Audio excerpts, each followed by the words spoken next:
Hi, everyone. We are Group 2, and our scholar was Mary Parker Follett.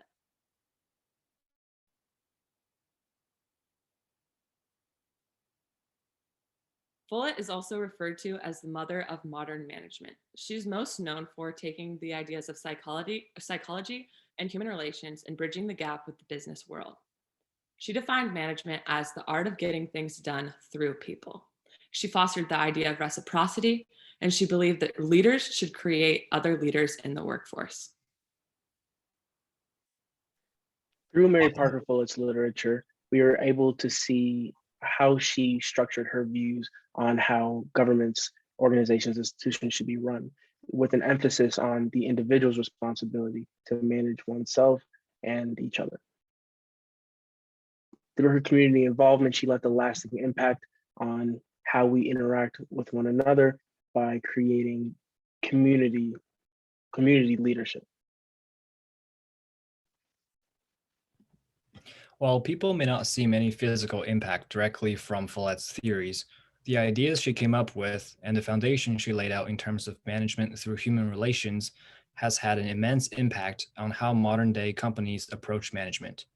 So, while Follett's ideas seemed vague back in the late 1800s and early 1900s, her idea of getting the job done through people is a core concept in modern day management. Follett promoted unification and having a group experience over individual work, which can be seen everywhere in corporate settings nowadays.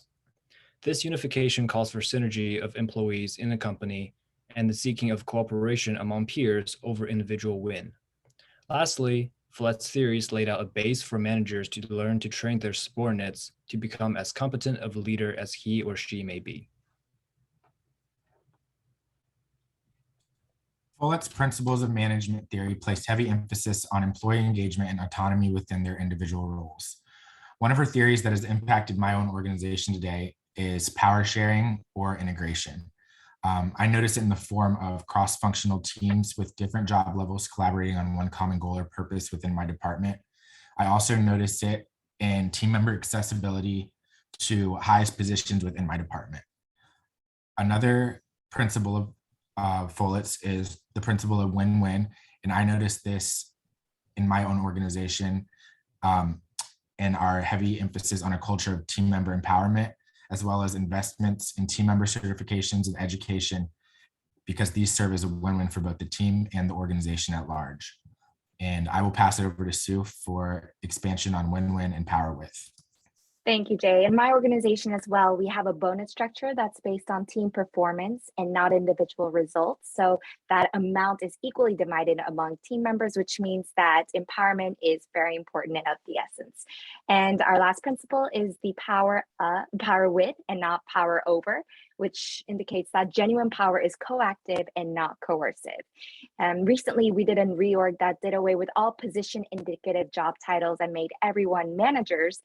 And in going along with that theme, all members are encouraged to speak in meetings as well. And we have internal messaging systems where everyone has equal access to anyone at any time. And lastly, we have random seating arrangements that change quarterly to promote intermixing and equality. And that's been our group's presentation on Mary Parker Follett, mother of modern management, and how her influence still lives strong in today's workplace, even halfway across the world here in Korea. Thank you for watching, and we look forward to learning about your scholars and their contributions as well. Fight on, everyone!